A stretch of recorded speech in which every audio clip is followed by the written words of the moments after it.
My backwoods, frontalies, could be Scotty.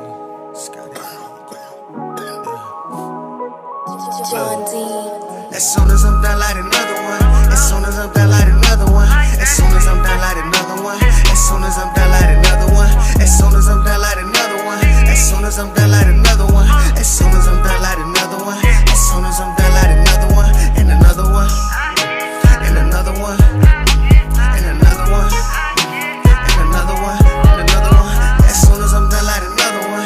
As soon as I'm done, light another one. As soon as I'm done, light another one. As soon as I'm done, light another one. Wax in the wood, Mr. Miyagi, this shit lottie-dottie. It's me with Scotty. Got me higher than giraffe. Pussy, I done fuck around, left that little bitch in the lobby. My boy, I'm smoking on me. What's up? What's up?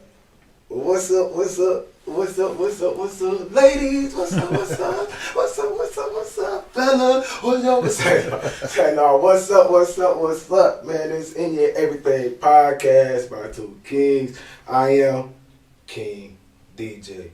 And I am King Perez. And y'all know how the fuck we do it, man. We back up in this thing. Bang, bang, bang.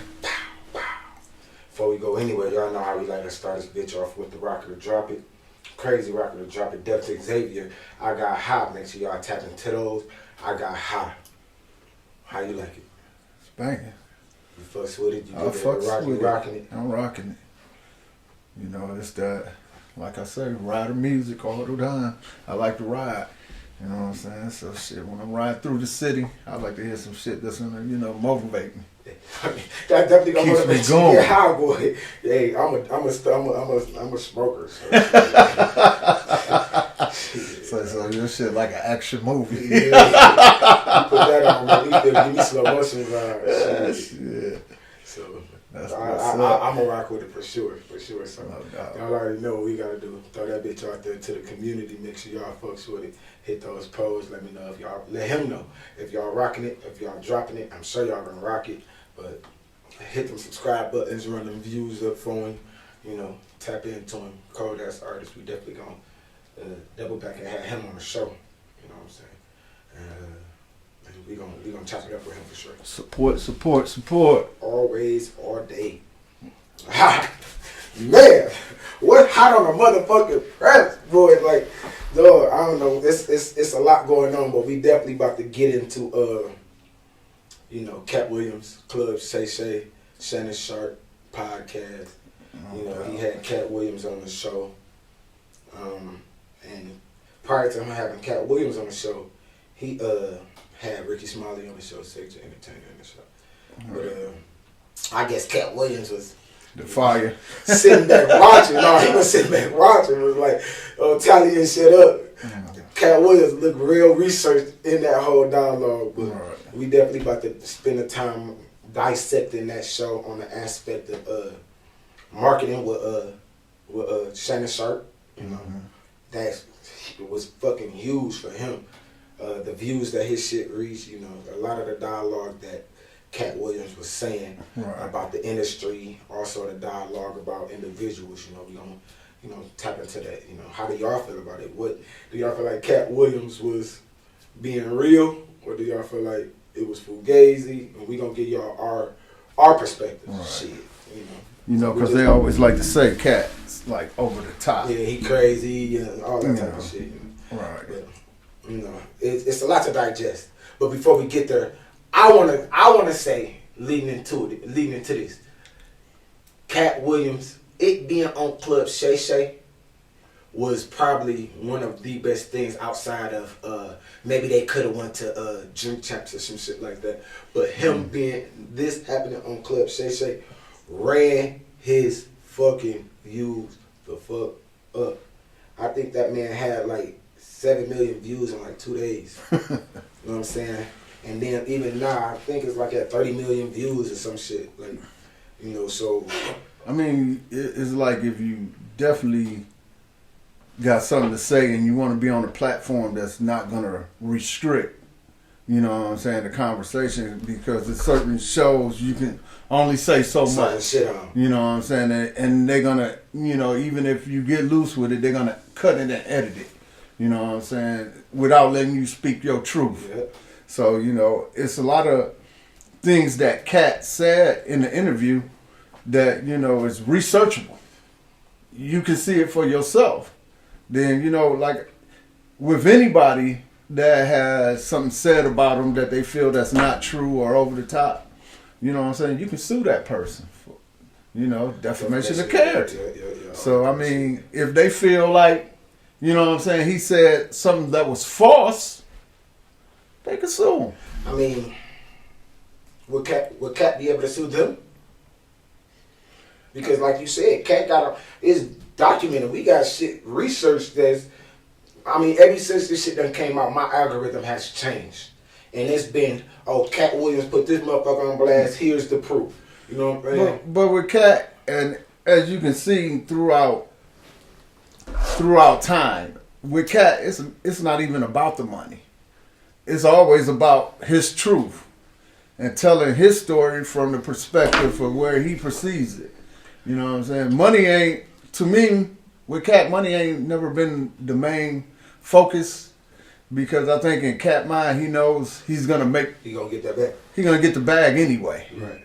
Like he said, he said something about on the show. He said something about his Forbes was at such and such, but he was like, "Shit, I done did so much that Forbes don't even record a lot of the shit that he do." You know what I'm saying? So I definitely understand that part. Right. But if you look at a lot of comedians that has sponsorships, have backing, you know what I'm saying, you can understand where a lot of people like Katt Williams, Bernie Mac, what's my man name? Corey Holcomb.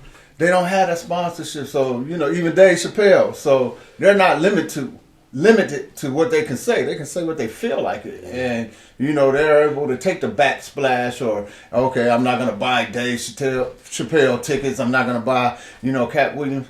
You could do that. Yeah. They got their own following. Yeah. And you always on the show, even on the show, you always speak on branding and motherfuckers being able to say shit and not being able to say shit. You know what I'm saying? Right. So, like, I heard, I was listening to some Kevin Hart was on Charlamagne the God. He was on Charlamagne the God on the morning show, and he was talking about Katt Williams. Right. He was like, Katt had that spot. Katt had the opportunity. Katt fucked up. Katt didn't show up to where he was supposed to show up to. Katt didn't do what he was supposed to do. Katt didn't hold up to his end of the bargain. He was like, Katt had him and his team that he was trying to take this far. Kevin said he got him and his team. He did what he was supposed to do. He worked hard. He got, his people in the spots that they were supposed to be in because of him and Brandon. But now, it's like when you look at it, listening to a lot of motherfuckers nowadays, why would you even want that platform? Like, you look at it like at what cost? Yeah. You know what I'm saying? I was checking out this interview with Jeezy, and Jeezy basically said when the Snowman came out, and everybody was putting it on t-shirts and shit like that, he said he never capitalized off that. He didn't get that money. He said he wished he would have knew more about the business and branding and, trademark. He says trademark now, but he didn't catch that wave when it was hot. He was like, he was going from city to city and seeing all these people with the snowman shirt on. Hey, iced out snowman. Right. Everywhere, yeah. And see that branding and the marketing, he could have basically capped on all that. Because he could have, trademarked it, and it would have been his. I'm talking about in the aspect of Hollywood. Yeah. My nigga, I'm talking about how, Katt Williams was like, he's anti-dress. Mm-hmm. He was like, Martin Lawrence said, he about to go on this hiatus, and when he come back from the hiatus, I'm fucking with you. And then as soon as he get there, Martin give him a Big Mama House 2, told him to put on a dress. He like, why would you have me read this script in front of these good old white people knowing that I got to put on a dress? You might as well go and get Brandon T. Jackson. Mm-hmm. And he said he literally went out and went and got Brandon T. Jackson. And Brandon T. Jackson said, yeah, if I would have took something back, I wouldn't have worn a dress. He was like, Katt Williams gave me the advice, but I thought he was heckling me. I thought he was always heckling me when he was saying it, because he was saying it over, over the media. Right. He ain't never come to me and said, but if I could take anything back, that would be the one thing in his career that he would take back, that he would never wear a dress. He said ever since he wore a dress, it was like a curse had went over him, and now you see all of these motherfuckers wearing a dress. He was like, why do Warren gotta wear a dress again? You wore a dress already. You can play anything. We can play a dog catcher. Right. And it's like, what the fuck is this dress? Well, I had posted online like all the like comedians that wore dresses. You know what I'm saying? And there was a lot of black comedians that put on the dress, you know what I'm saying, to get that bag. And, you got to look at it from certain people, the way they live their life, you know what I'm saying, whether it's their religion or what they believe in or their moral compass and shit, you know what I'm saying. Some black actors, some black comedians just look at it like, I don't have to put on a dress to be successful. And if Hollywood think I got to put on a dress to be successful, I don't want no parts of it. Well, you see a lot of the ones put on a dress and take that role and become successful. I remember an interview when Kevin Hart said he had never put on a dress, you know what I'm saying, to do a part. And it's like probably 4 or 5 years down the road, he was in a dress. Yep. Yep. And he was an ugly ass woman. What is this thing about the dress? Do you feel like this dress is like an initiation, or is it? I damn near think like that was like them trying to get back at his ass. It's like a. You gonna say this on TV? You think we can't get you in a dress, motherfucker? That's what you. It's like a control mechanism. You know what I'm saying? We want to see how far you gonna go. We want to see what you willing to do to get this bag. So do y'all both of y'all feel like it's like okay, it's the next step? We know it's the next step up, but do you feel like it's the next step up to demasculate you, or are they using it as a initiation? Okay, if you do it, then we got 10 more movies for you. It's demasculation and it's humiliation.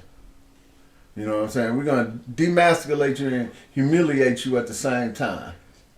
You know what I'm saying? Because if I stand on the principle, I'm not gonna wear a dress. You know what I'm saying? I don't swing that way, or I don't believe in that. Then I get what you talk to us. I get a bag and shit. You know what I'm saying, for a certain amount of money, and it'd be like, only way you can attain this bag if you put on a dress. That's like, paying you to go against your belief, and when you already stated that you're not gonna put on a dress, but you know what I'm saying, to get that bag, you put on a dress. You just went against your word, your principle, and everything else you believe in. So I got a twofold right here for y'all. You got Tyler Perry, who made a whole career off wearing a dress, right? And then you got Denzel Washington, who had made a whole career off not wearing a dress. Both of them two phenomenal entities in their own divine art, right? Why didn't Denzel have to wear a dress compared to, Tyler Perry break through wearing a dress? Medea went crazy. Now he got acres of studios and, not comparing their bags to their bags, but I'm saying I'm they route. I mean, if you look at Denzel, and if you ever heard him basically talk, and his mannerism and how he carry himself, that man ain't putting on a dress for nobody. You know what I'm saying? The things that he embodies when it comes to his moral compass and what he believes in, you're not about to get that man in a dress. Some people you can just automatically tell that they're not gonna go with the crowd. You know what I'm saying? They're on that self-mission to where everything they believe in and how they carry themselves, it's just it. You can't sway them.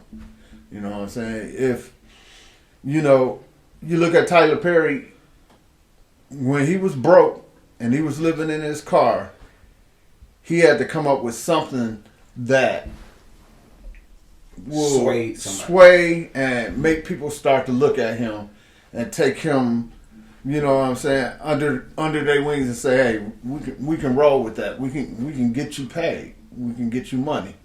You know what I'm saying? And it just so happened that when he put on that dress and he did that part, he grabbed the attention of people, you know what I'm saying, in high places. Because they like that anyway. Hey, So shit. y'all wear a dress to make y'all podcast do numbers, crazy numbers? Hell, fuck no.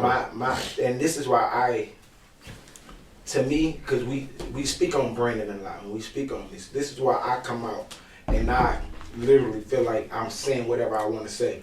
I feel like I still filter myself from my pure personality on here, but I'm literally still talking about. So once we become that platform, you're going to either take us for what we is or you're not. You know what I'm saying? Because ain't no swaying us to... And it's more than putting on dresses though. Like it's more than that. Like to be honest, Way more than that. Yeah, like what you were saying, piggybacking on what you were saying, the 2 points you made. The third one I was gonna say is like they still pushing an agenda, y'all. Oh yeah, they push that agenda hard as hell. They want the upcoming comedians think this is okay. They want the kids to think, okay, this is okay to wear a dress if I want to play this role. If I want to, like they not saying what comes with that. You feel me? You get stuck in character. You never know what might happen playing this role. Well, you gotta be like, you gotta be like T.I.'s son. You gotta stand on business. But shit, even if you look back in history, a lot of these comedians, even the ones that we call the greats, didn't stand on business. But if you really think about it, man, if you stand on business, it's not bad for you. Think of the people who standing on business. Look at Katt Williams for real. I mean, look at the stance he taking in, and not even off what he's saying. Like, look at how he living his life. We talking about a man that's not broke. We ain't saying he on crack. It's no thoughts that he on crack, homeless, financial problems like they say. Oh, he going bankrupt. Like you're not thinking of nothing of this. All you doing is he laying all these truths out on people. And even if you looking at Katt Williams' background, like when he was like Shannon Sharpe did a phenomenal job actually interviewing him. Because I've been a fan of Katt Williams for a long time. Yeah, I knew he was homeless and shit, but I didn't know that in depth that Shannon Sharpe went and got out of him. You know what I'm saying? So hearing him reading 3,000 books in a year as a kid growing up, his IQ is high. I do know, some of the shit, and those was phenomenal shit. So bringing that shit back to even just him and all of the kids he adopted. Going from state to state, talking about he got 19 felonies but never convicted and never been in prison. Like, you know what I'm saying? He ain't never been on drugs, but the media try to predict him to be on drugs and all of that type of time. Well, you got to look at it. If I'm going to say this, and I think I'm on point with this, and I think a lot of people would agree to disagree. One thing about us as a culture, as a people, we hate the truth. You know what I'm saying? So I always feel when black people start to tell the truth, the fastest way to discredit us is basically say that we have a mental problem or we on drugs. You know what I'm saying? Or we're having a nervous breakdown. You know what I'm saying? They done did it with Dave Chappelle. Martin Lawrence. You know what I'm saying? They done did it with a few people. Yeah. You know what I'm saying? It is Kanye West. It's basically to discredit anything that you're saying. Which, I mean, to me, it's so simple because all you got to do is research this shit. The information is out there. I mean, but the media is so powerful. Katt Williams said they told Dave Chappelle before, it don't even matter, before you get on, what Dave Chappelle said, what you think that my community gonna think? They told Dave Chappelle, it don't even matter because before you even get on that plane, they gonna think you was on drugs. And by the time he got back home, the narrative was Dave Chappelle was on drugs. But you got to look at it, and this is the funny part about it. We know Africa is basically a black continent. And you can research this, and you can look in history books, you can look, all types of documents and shit. But it's still people believe that white people come from Africa. You know what I'm saying? Or was like the ones that built the pyramid and shit like that. You know what I'm saying? When you get into shit and you start to look at things, man, research is right there. You know what I'm saying? You can research it for yourself. The truth is right there. But what we tend to believe is what somebody in a certain position would say or feed us. You know what I'm saying? Instead of looking at the truth. And when it comes to our people, we like to listen to people and take them for truth value rather than do the research and understand that the research is accurate. You know what I'm saying? The research is always accurate. I mean, shit, what they say, knowledge is power. Exactly. But to me though, not in that sense. And knowledge is also ignorant. Like you learn what you want to learn. Yeah. That's what I'm trying to say. You learn what you want to learn. Like if a motherfucker don't have the inquiry or the want to learn something, so niggas be ignorant because motherfuckers be wanting to be ignorant. Right. And ignorant is simply not knowing. Like, you know, so yeah, the knowledge be there, but it's so easy to clickbait. Like Katt Williams did a lot of clickbait, and what did motherfuckers do? Feed into the clickbait. Right. Clickbait is what media is gonna put out. But you know, and like we say, but everything he said can be researched and backed up. All his jokes. He went back from saying jokes to motherfuckers stealing his jokes from before he was even big. Talking about said and all of them. It's like, it's crazy because I've been 2005. I think maybe 2005. I done got hip to Katt. Right. My mom was a big Katt Williams fan. You feel me? And I've been watching that nigga shit about that long. Never knew that motherfuckers was stealing his jokes, and I done seen Cedric perform that joke and not thinking like, damn, that's the exact same joke. But the thing is, if you got the joke from him, why not just give him his props? In rap, they do it. You know, exactly. Give him his props and shit. Yeah, you know, it was this joke. I took it.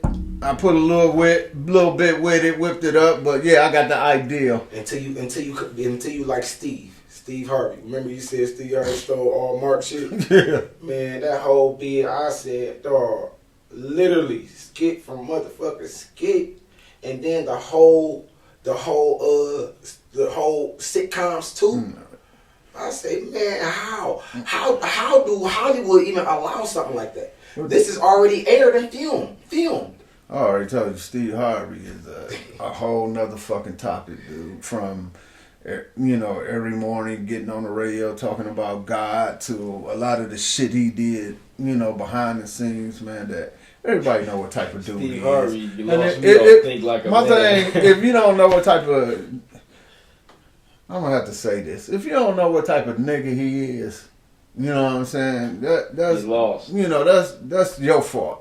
Man. You know what I'm saying? But it's just like that scheming ass pastor, we know not to step into his motherfucking church. You know what I'm saying? Any pastor that's scheming is a motherfucker. You know what I'm saying? He said all of them. Yeah, you know a lot of them. But I mean, come on, dude. I never been a fan of him, and it's just that when it comes to certain brothers, you get a certain vibe, and you just don't fuck with them like that. You know what I'm saying? And I know he's one of them type of brothers that, me personally, I don't care what venture I'm on or how high I get, I would never really fuck with him. Yeah. You know what I'm saying? Concur. Steve Harvey he lost like you hear, that's our producer voice in the background. Meet y'all Mighty, man. Shout out to him. Right. He in the building, 19K here, man. Behind the scenes, man. He always fucking with all of the technical shit, the cameraman. Y'all always hear his voice. Behind the scenes. He'll be on here spitting his shit. Y'all done heard him on the Rockin' the Drop Is, man. That's so he ain't new. One of the finest on the Rocket or Drop Is, man. One of the finest. So he ain't new to this. He true to this shit. He don't want shit in the city, all of that type of shit. So, but anyway, Katt Williams was saying like how motherfuckers get in the room and how basically you gotta fuck to go to the next level, and you fucking on guys and shit like that. And then he was like, what's the white guy? Gary Owens. He was like, why you think Gary Owens can't go to the next stage? He's white. He ain't never crossed over. And then I seen a skit when Gary Owens was like, man, I had to go to Twitter and ask, was he throwing a shot at me? He was like, my Twitter people told me, was like, no, he basically saying, you ain't did shit to, you ain't sold your soul. To join the fold. Yeah. Then Gary Owens was like, man, I do think about it. Once when I was a young comedian, they had me in a room and a couple other guys in the room, and they asked him some shit. And basically, he was like, "Man, I like women." You know, he was strong on his stand, and a couple other comedians was right next to him, and they getting their dick sucked, and he was just like, you know, I like women. So ever since then, it was like he felt like it was always a cap on what he could and couldn't do. Right. You feel me? And even in being in those crowds, because everybody know, like even being white, like that motherfucker is hilarious. Well, you know, I tell, like, back in probably the early 90s, going into the 90s, mid 90s and shit, when we used to go to these like rap shows and we would be behind, you know, be behind the scenes and, you know, dealing with people that was in the music industry. And like I tell a lot of the younger rappers now that's coming up, these motherfuckers will feed you drugs. And back then, the choice of drugs was 51s. That's why I never smoked weed with motherfuckers, you know what I'm saying? Because, you know, backstage, motherfuckers be partying and be like, hey, we got a room downtown at the Marriott, or y'all come through and shit, bring your peoples and shit, you know what I'm saying? So it depends on how they favor you. And if they liked it, you, hey, come hang back here with us and shit. Them motherfuckers snort cocaine. Them motherfuckers smoking 51s. Nigga, I don't snort cocaine. I don't smoke 51s. So I guess I'll never be down. But shit, for that fame, obviously they clearly, it goes into even right before this shit popped off. It's real big on, we still real big on Diddy and TD Jakes, right? Mm-hmm. How Diddy was fucking on Usher since he was a little kid, you know what I'm saying? Talking about we wrestling over cereals and all Allegedly. Right? Allegedly fucking on Usher, you know, talking about they wrestling over cereals and TD Jake allegedly, you know, fucking on, you know what I'm saying, being in rooms with, you know, so it's like, if this what you have to do to be famous, why do motherfuckers want to be famous?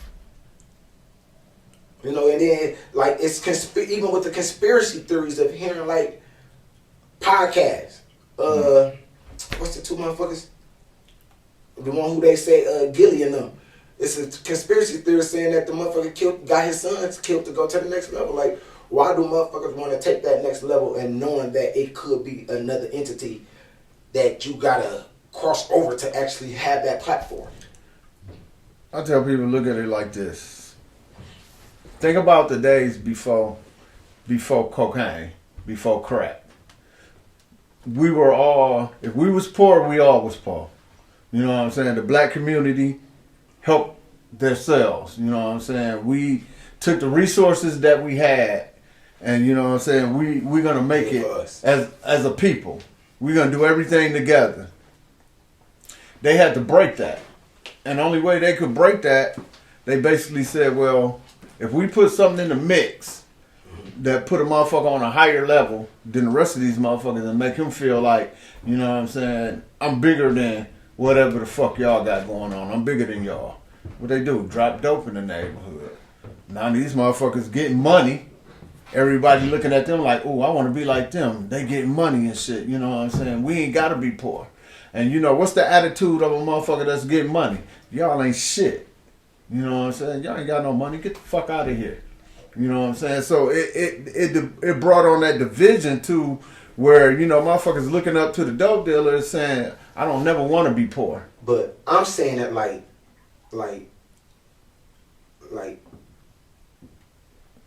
allegedly. I want to use the word allegedly. Right. Right, because it's only, who am I? But you're saying it from a fame perspective. Fame is money. Fame, money, kind of correlates the same, but not the same. But if you look at it like this, who in the fuck want to be broke? Who in the fuck don't want to be seen? Yeah, but okay. Now we can compare that to Katt Williams. All right. Allegedly, Katt Williams says that he never did anything gay for his career. He never had to wear a dress. He never got his dick sucked. He said his butt hold good, and the man ain't never sucked his dick. You know what I'm saying? Right. Those are some of the rituals that they say, allegedly, you have to go to cross over to get that higher fame. But I'm gonna give it to you like this. Not to cut you off, but I'm gonna give it to you like this. We've been knowing each other for a while.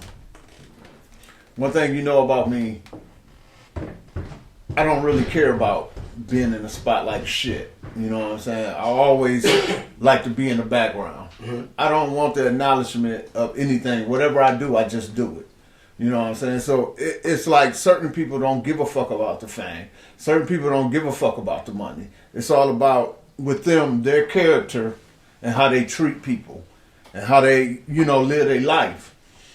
Me, my fame and shit comes from helping people.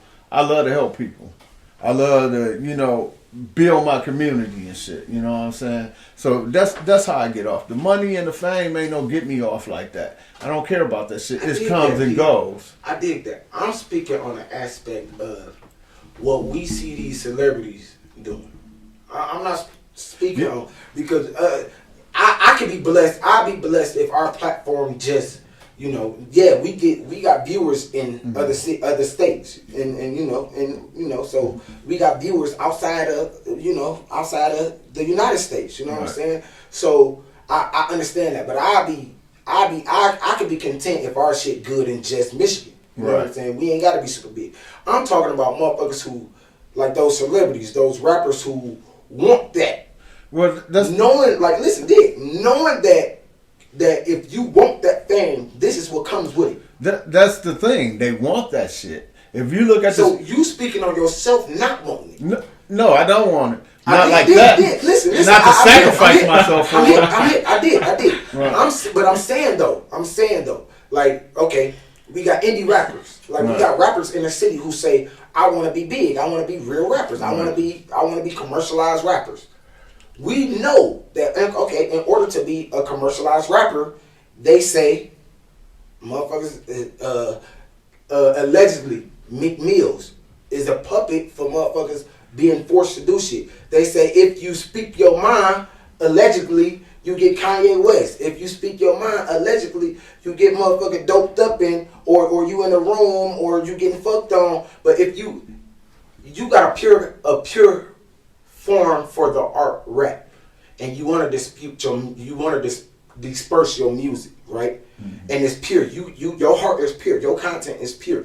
But in order to actually be commercialized, allegedly, they choose to try to do these things to you. Why would you continue to say, all right, I continue to pursue this as a passion? For the simple fact, that's what you feel. That's your moral compass. You know what I'm saying? Fuck. It's like this. Steve Harvey, when he had that interview with Monique, and Monique told Steve to his face, basically, you told me everything I said was right. I was right to feel the way I feel. I was right, that they was lowballing me and shit. And Steve was like, yeah, I did tell you that, but it's about the bag. You know what I'm saying? Some people say, fuck the bag. I'm one of the people that say, fuck the bag, because you're not going to make me do what you want me to do. You can look at people like Denzel Washington. You can look at people like Viola Davis. Some people platform grow more just being they self than others. So, you know what I'm saying? It depends on how the world gravitates towards you. Not saying allegedly. Y'all don't think Denzel never had to do no bullshit with all the movie roles and shit he got? I think he had to go through some bullshit. Oh, wait. You know what I'm saying? Yeah, Denzel did.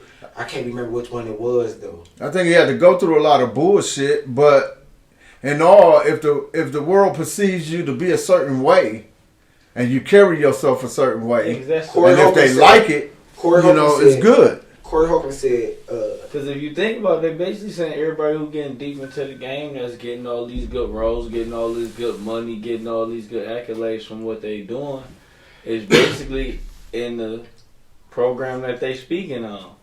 But you gotta look at it like this. Look at, that's what I tell people. Understand what the majority is saying, because there's a lot of people out here that we think are rich and famous that are not. And these motherfuckers will tell you. Terrence Howard said what? He got $12,000 for Hustle and Flow? Yeah. A multi-million-dollar fucking movie. Yeah. You know, look at the motherfuckers that was on Friday.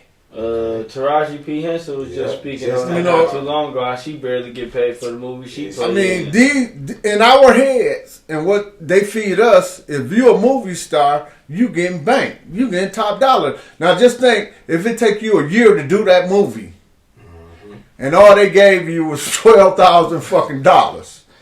Now that $12,000 gotta last you a whole fucking year. At least. That's at the lowest. So you need to be doing something else, some more fucking work, you know what I'm saying, just to survive. So now you wondering why these motherfuckers is coming out and be like, that fame ain't shit. Yeah. You know what I'm saying? Because these motherfuckers broke. But obviously the fame is something because The fame is just credit. That's all it is. You get you a good credit card. Get you a good credit line. We gonna let you fuck your life up with this credit. You gonna let Till you go dead, bro. Fuck your life up. Because, I mean, you got motherfuckers, allegedly. you got motherfuckers sacrificing everything they believe in and everything they hold true for fame. And as you can see, the fame is not working out for them. I mean, You can say that. It's pros and cons. It's, It it's depends pros and cons. on On what level? Some people get into the game for fame. Right. Some motherfuckers don't even care about giving back to the community. How y'all think like each one teach one. Ain't nobody. A lot of No, they motherfuckers be ain't like, thinking fuck about them. that. A lot of motherfuckers gonna get their money. Don't even care. Blow this on dumb shit. I got people looking at me now.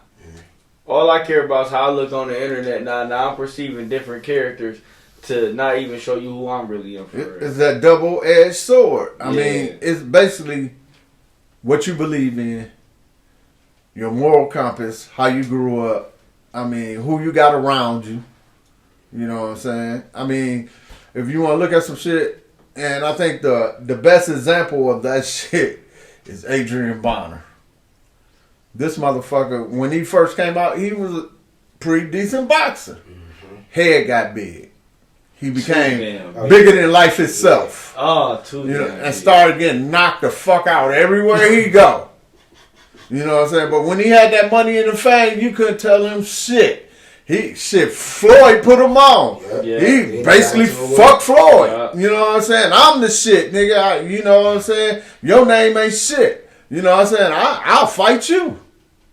You know what I'm saying? For real though. I mean, That you was got for you real. got to look at that Yeah. money and fame, how that shit goes. You know what I'm saying? When motherfuckers get a spotlight and get a platform and shit, sometimes it will work for them, sometimes it works against them. You know, I remember seeing the motherfucking child support court. The motherfucker was like, "Shit, I ain't even got $2,000." You know what I'm saying? Shit, what the motherfucker do? Get on the motherfucking internet the next day, flossing in the motherfucker. What they do? Haul his ass right back in court. I mean, you know, that shit, that fame, that money, it's a fucking monster. And I never wanted to put myself in a position where I'd be stuck between that monster. Because I just feel like my life is for living. I'm going to just live. But you got so many people. I still look at it like this. It's like you said, it's a double-edged sword. But my double-edged sword, I see it two different ways. Because, like, yeah, on this side, you got fame that part of Hollywood that'll eat people up. And, you know, on that aspect, allegedly, right? And then you got people who, like Ice Cube, who speak against that type of shit. You know what I'm saying? Who still, you know, Big 3 and all of these movies and, you know, Ice Cube, the rapper, you know what I'm saying? Like, you gotta look at it. Ice Cube is good in his skin. Like, Ice Cube got on an interview not too long ago. He was like, so many motherfuckers is trying to block his Big 3. right. You know what I'm saying? And don't want that shit to be successful. But yet and still, Ice Cube is who he's been for fucking centuries, you know, long. And he don't give a fuck of it and still reach the plateau of just being Ice Cube. Because Ice Cube always kept that shit 100. You know what I'm saying? Ice Cube so funny. Ice Cube always been the So same funny. way. He always put He his been face from up. day one. Yeah. You know what I'm saying? He's not a bigger than life motherfucker. He just lived. And the strange shit about it is, I can't remember what year it was, but we did a show at St. Andrews Hall, and Ice Cube was doing a show there, and I think it was Ice Cube, Raw Digger, and we had this group named Diabolite. They opened up for them and shit. So we was down there and shit, and I got a chance to meet Ice Cube, and it's like my expectations of what he was, because my expectation of people, I'd be like, this motherfucker gonna be acting, you know what I'm saying, over the top and shit like that. I don't kiss motherfuckers' ass, and I just never been that way. I don't give a fuck what title you have, you know what I'm saying. We either meet at this level or it's fuck it. We are human. Right. So, you know, when I met Cube, I had kind of a fucked up expectations, but kicking it with him, I was like, damn, my man real as hell. You know what I'm saying? I'm like, he cool than a motherfucker. You know what I'm saying? And from that point, I became like a Cube fan. Like, I like his music. I like the way he carry himself. You know what I'm saying? I like the way he separates who he is like worldwide like from, you know, being a father and a family man. Somebody with fame who didn't have to chase or didn't have to go above and beyond to be in his platform to, you know, subside that group. You know what I'm saying? So you can go up in that, because like I said, I did make that statement. Why would you want to? But in today's age, it does seem like shit. Everybody, you know. But everybody you got to look at it. Am I gonna be satisfied with what I got and where I'm at? You know what I'm saying? Or do I want more than that? Cube is one of the guys that's satisfied with what he has and where he's at. You know what I'm saying? Could Cube be bigger? Cube can be way bigger than what the fuck he is. You know what I'm saying? Cube has a hell of a ass mind. You know what I'm saying? But is he going to sacrifice everything he believes in? No. I mean, I don't, you know, personally, no, I don't know him, but just by... Based off the dialogue that he already had. And meeting him before, I know that his pathway, his soul and shit is not into that shit. He's not going to be swayed that way. He say this shit. I mean, he speak... A lot of motherfuckers can't say, you know, I ain't and really be, you know, you do at those, you know, but we can only go based off what a motherfucker say. And I met a lot of bullshit ass rappers, man, that I really don't even really give a fuck about. Like, dude, like, all right, whatever, motherfucker. I mean, it's like motherfuckers open up a dialogue and think, man, I don't want to talk to you. Fuck you. You know what I'm saying? You know, motherfuckers might look at you like, who this nigga think he is and shit. I'm so and so. I don't give a fuck who you is. I mean, shit, but you got motherfuckers do that on the plan, you know, on this level. So it's like, so, you know, that's the sense of arrogancy. The vibe, man, you know what I'm saying? Vibe is everything with me. The way you handle your business, the way you take care of yourself, the way you handle your family and shit like that. All that shit is important to me. You know what I'm saying? You know, I once told a motherfucker, I'd be like, you know, I can hang with a lot of people and a lot of dudes, but if I know you're a dude that don't take care of your kids, I can't fuck with you.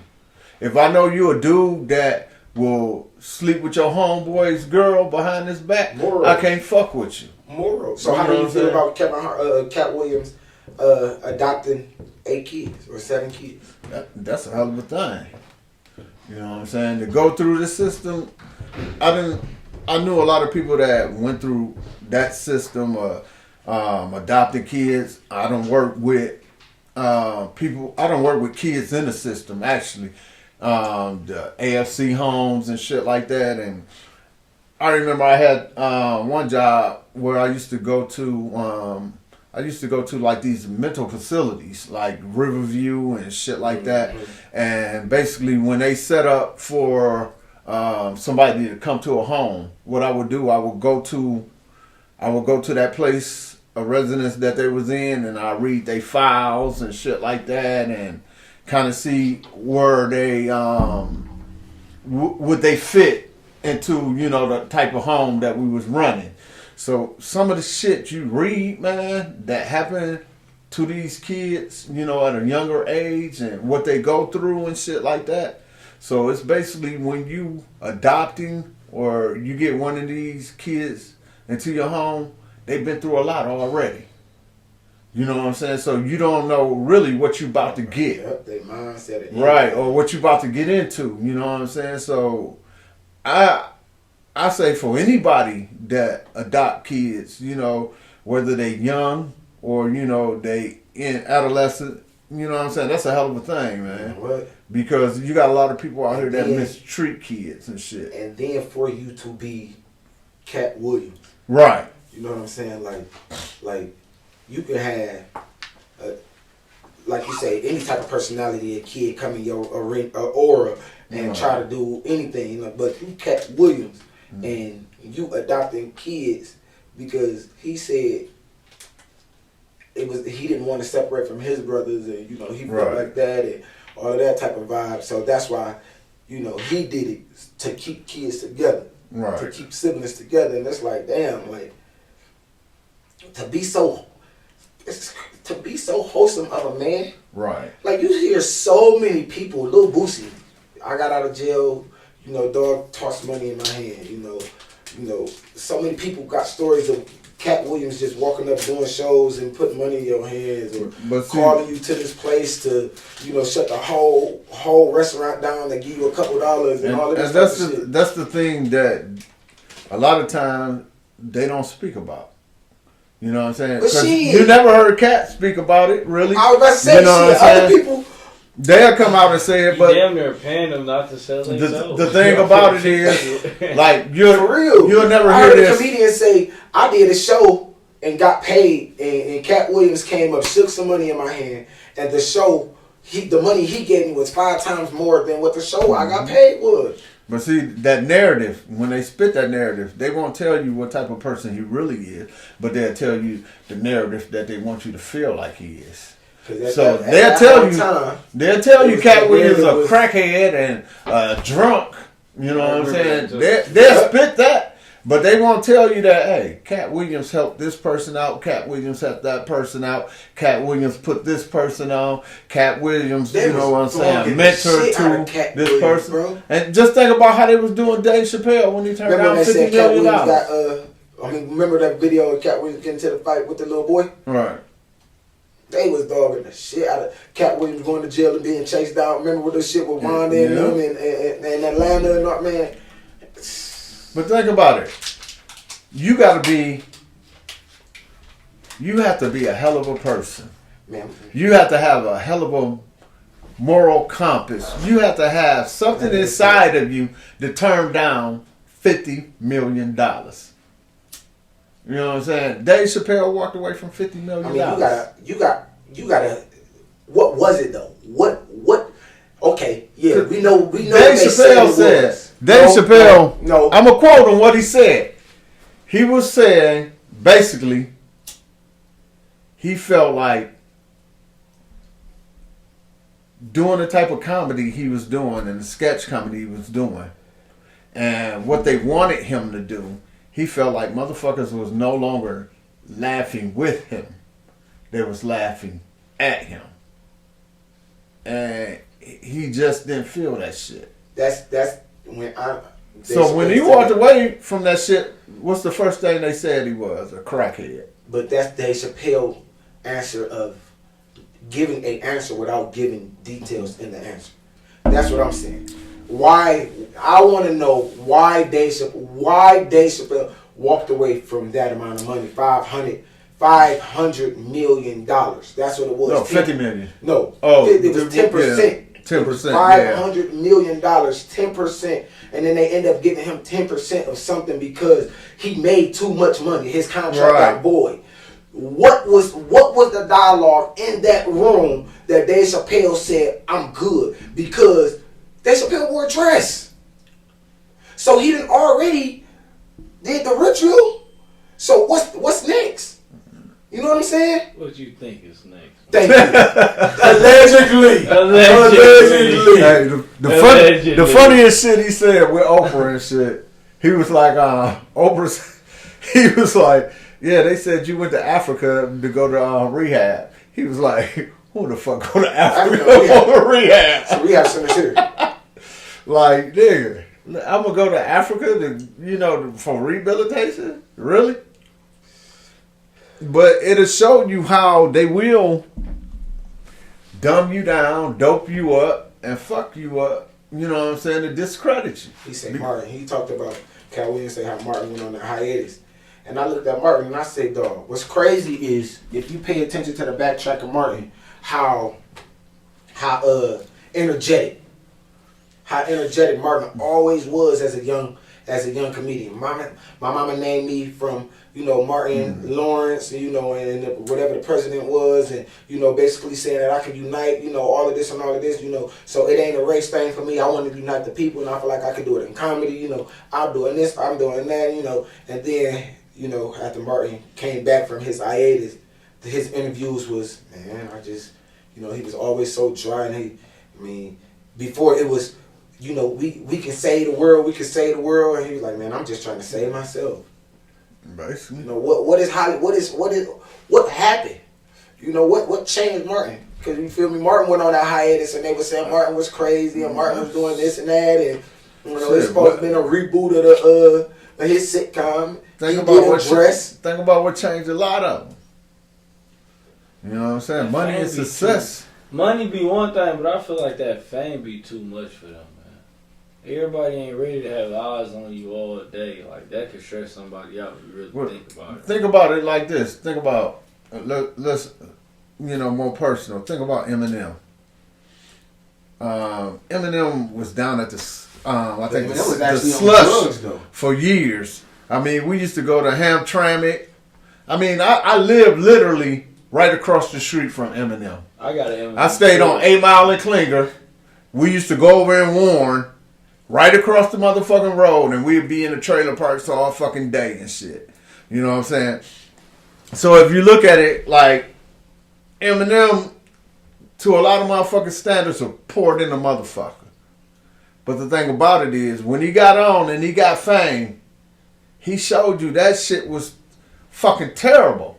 Like, all the shit he was used to doing, like going to Burger King and shit. Anybody that stayed over in our area went down to Burger King because Burger King was right down the fucking street. You know what I'm saying? So that was one of the joints we went to, the motherfucking Chinese food on 8 Mile and Chairs. We hit that motherfucker up. I felt it one day when he was like, I can't even go to the fucking bathroom. You know what I'm saying? I can't take my daughter out to eat at a fucking restaurant. You know what I'm saying? Because motherfuckers following me. About it. Right, all around. You think that shit won't be depressing when only place you can go is your fucking house? When Michael Jackson, basically, when they was like, what's a day with Michael Jackson? When Michael Jackson went to the mall, they had to shut the whole fucking mall down just so he can go shop. They said Michael Jackson put on the whole bodysuit to go to the movies one time. He had to because he couldn't go nowhere. You can become so famous to where you can't go no fucking where and have peace. You know what I'm saying? It's dude, you gotta look at it. For us to just be able to go anywhere we want to, sit down at a restaurant and eat, take our kids to motherfucking Drew Barrymore, Dave and Buster's and shit, and not have a motherfucking, fuck with you. Now just think that all that motherfucking fame. You go to Dave and Buster's, you trying to hang out with your kids and the family, you got a million motherfuckers taking pictures of you, watching everything you do. You drop a fry on the table, you pick it up and eat it, and motherfuckers done took a picture of it and shit. Oh, this motherfucking nasty. He eat off the table. And that's definitely what we do. You know what I'm saying? So it's like, man, damn, sometimes you got to think for yourself, damn, is this shit worth it? Do I really want this shit? Because no matter what you do or where you go, that shit is going to be publicized, good or bad. So do that mean that you don't go for the dreams just because that's what's there? You go for your dreams, but it's everything is with limitations and shit, man. You know what I'm saying? You should be able to control what you do and how you do it. When you got other entities and shit controlling that shit, like Monique said, when they did the movie Precious, whatever, she was like, motherfuckers called her and was like, well, we need you to come to so and so to promote this movie. She was like, no, I'm at home with my family. Shit, we did the movie and shit. You know what I'm saying? I did my obligations. They was like, we don't give a fuck about your obligations. We want you to leave home, jump on this motherfucking plane, and come out here and, you know, promote this motherfucking show. And she told them motherfuckers no. Nigga, I'm tight. I mean, but how many people can do that in the industry? Because then you got like, I mean, that's you got a lot of people that could do it, but like she said, from that moment, that's when they blackballed her ass.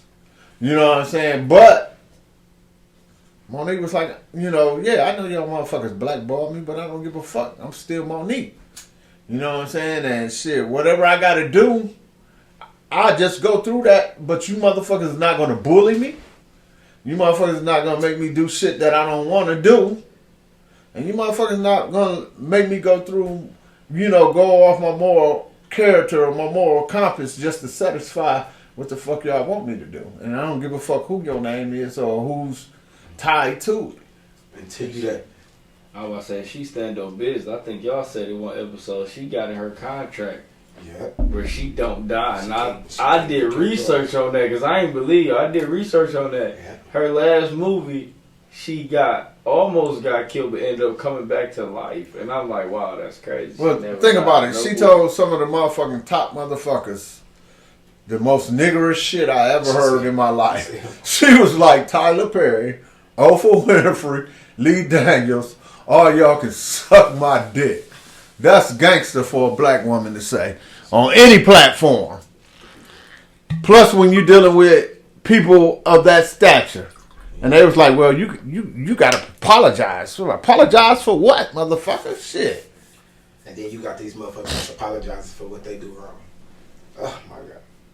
Kevin, you look at it. Kevin Hart made a joke. I wasn't even talking about Kevin Hart. I was talking about Nick Cannon for real. No, I'm talking about but I'm talking about Kevin Hart made a joke.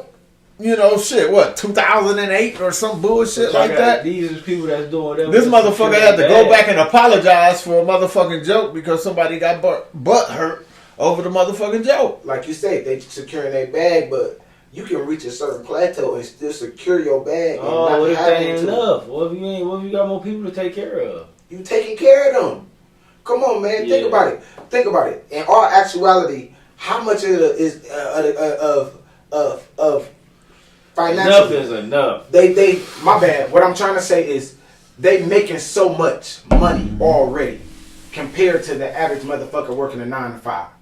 You know what I'm saying? So you not just taking care of yourself. We just spoke on that though. They really ain't making that much. I'm talking about like Kevin Hart. Kevin Hart making money. You making enough money to take care of the Red Cup boys and everybody, Tiffany Haddish and all of them people, your whole community. I think at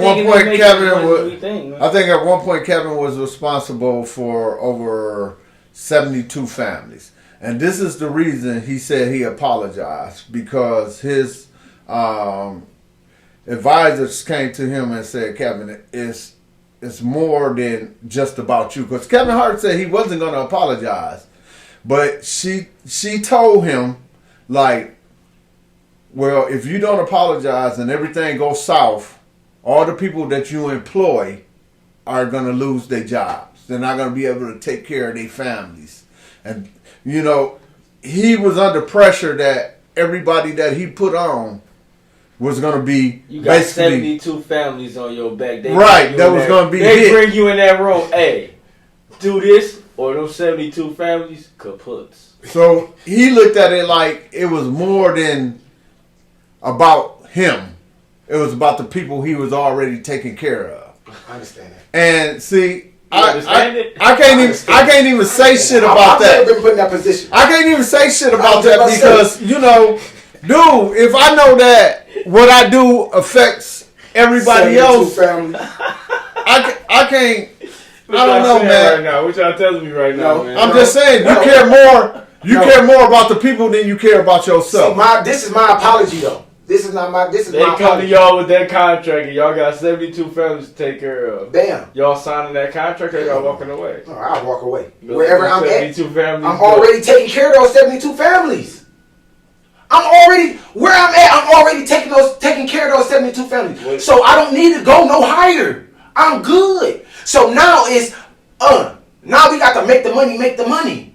If I was taking care of y'all, now I'm not about to take care of y'all. No. The money that I put into y'all, all we're gonna do is reinvest it and make money for us. And some people are just fucking lazy. You gotta look at it. Okay, let's take Lil Durk. Lil Durk had his trucking company and shit like that, and different things going on when he got in the game. Now, Lil Durk could have took a contract long time ago, but he was like, "Why would I?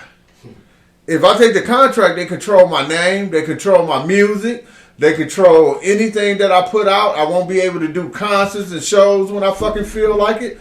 So what'd he do? He made all his money first. He got his bag first. Then he was like, "Hey, you know what? Let me get that contract." I remember I seen an interview with that nigga. He say it was him and it was he was there with his whole team, a whole bunch of other rappers or whatever. He was like, you got all these guys, which what they do? They just your entourage. He was like, what?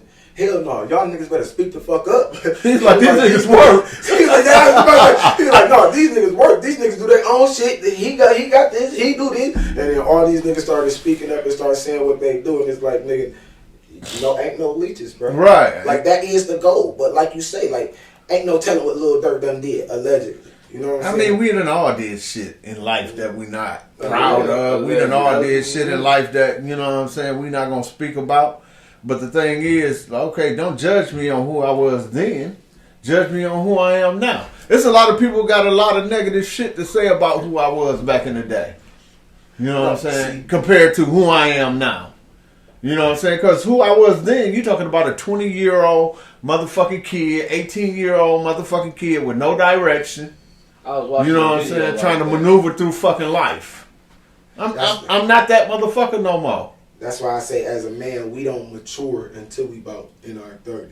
You feel me? So we really fucking over our 20s.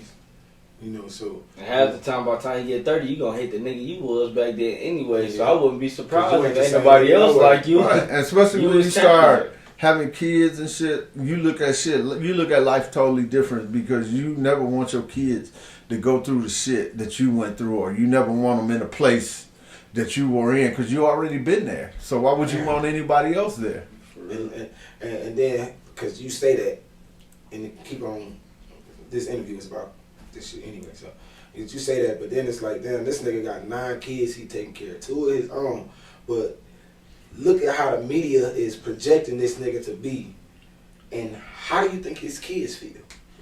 Knowing that they daddy coming home to a real nigga that's, you know, who's standing on his shit, you know, who took these kids out of the system to take care of them, you know, but the narrative of this picture of him is a bad man. And the thing about it is, I think it's monster ass respect, and I think his kids got so much respect for him because they know the man who they is. Then, you know, they know the man who he is, and just listening to the shit that other people saying, nigga, he ain't never reflected that. He ain't never stood on that. That nigga said, I wanted to be Jesus' friend. And even Katt said, he was like, is it everything they talk about and everything they do, is it more important than living the life that God chose for me? He's like, you know, I'm not gonna put that over every fucking thing. You know what I'm saying? So everybody has their own religious belief and their own pathway. So it's like, are you really gonna go against everything that you believe in, everything that you take in, to just be a part of this fold? You know what I'm saying? You got to look at it even from our perspectives in life. I mean, we could have been in like certain gangs. We could have been involved in certain shit. But it's like at some point in life, you'd be like, nah, that's not me. Enough is enough. You know what I'm saying? I'm not down with that. I grew up with motherfuckers that used to rob people. I grew up with motherfuckers that used to break in houses. You know what I'm saying? I grew up with motherfuckers that used to bang and shit. I had to find my own place because I don't break in houses. I don't rob people. You know what I'm saying? I don't do this or that. So it's like, okay, where's... That's when you got to be comfortable enough in your own skin. Exactly. You got to be comfortable enough in your own skin and accept who you are for who you are. Everybody don't follow the crowd. And in today's age, you got a lot of motherfuckers following the crowd. For sure, following the crowd. And that shit is one thing for sure, two for certain. This social media shit, motherfuckers is thriving off this shit. What did YSL teach motherfuckers? What did 6ix9ine teach motherfuckers? Everybody ain't who they say they are. You know what I'm saying? We can all be gangsters when we ain't up against the motherfucking wall. Facts. You know what I'm saying? But when you up against that wall, how much of a gangster you gonna be? You know what I'm saying? When you facing that 20 ball, that 30 ball, how gangster is you? Because I know motherfuckers that's in jail right now from back in my days that never told. That never snitched, that never said shit. And them motherfuckers got 30 and 40 years and took it to the head. One thing about it, when these motherfuckers get out, they done did 30 and 40 pieces. And can't nobody say they never said shit about anybody in the hood. The hood done changed so many fucking times since these niggas been in jail. What was that movie? Fuck, that nigga came out in Platforms. He came out of jail in Platforms. With the fish. I'm gonna get you Yeah! That nigga say, I'm good out here in the street. He be walking down the street, his platform, bro. He like, what the fuck? I'm talking on cell phone. He like, what the fuck is that? It's fucked up because I literally know niggas that been in jail since I was like 17 years old, dude. That never told, never said shit. Then did. I got a daughter that's 30-something years old. They've been in jail over 30-something years. That was fucked up. Damn near. And nobody never gave them a fucking dime. No. After them motherfuckers went to jail, that was it. Now they systematic. What's fucked up is when they come out and they can't live in the world and be forced to go back. Dude, I can't imagine been sitting in jail for the last 30-something fucking years. These motherfuckers, I got homeboys that been in jail for 30-something fucking years. Imagine a motherfucker having life. I got some homeboys that's never coming out. Never. Only way they're coming out is in a box. And this is all from the 80s and fucking 90s, dude. And you gotta look at it like, you know, when you compare them to motherfuckers today, these motherfuckers go to court, dude. As soon as they say 5, these niggas telling. These niggas say 2 weeks. These niggas telling on everybody. They even tell on their mom. See, that's why I say don't put yourself in that position, bro. Like, if that's not your lane, that's not your lane. Stay out of it. If you're not gangster, you're not gangster. Like, be who you are. You don't have to be gangster. You don't, like, it's so many ways to get respect. There's doctors, lawyers. But that goes back to what I told you, like, you know, when motherfuckers started this dope shit back in the day, and motherfuckers just felt like, I gotta be a gangster. I gotta make that money. I gotta drive this car. I gotta wear this necklace. You know what I'm saying? Becoming regular, what, they shit on a motherfucker with a 9 to 5. If you working a 9 to 5, you ain't shit. See, they kind of do that shit now. Think about